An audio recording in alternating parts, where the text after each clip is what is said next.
Bethlehem veng ko than mai chiaten kanu kum sum kwale palimi chu Diamond Jubilee man na a zaipola an lotel via ka hladu ber an han sakpui le ngala kavan lom em buletanga to pen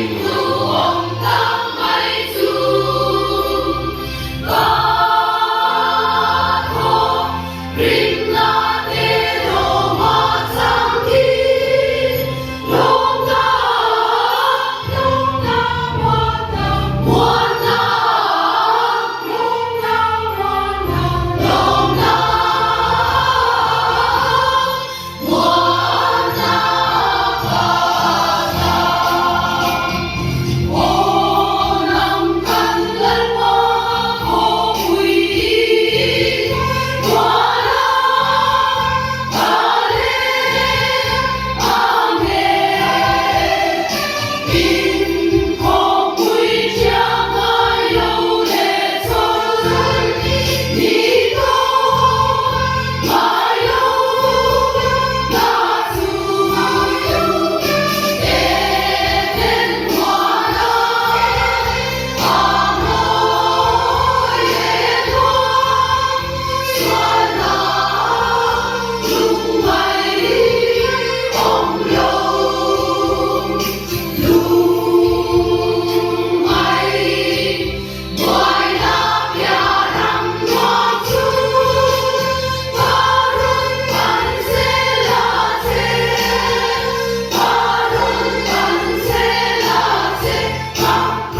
kanu kumsom kwale palimi Diamond Jubilee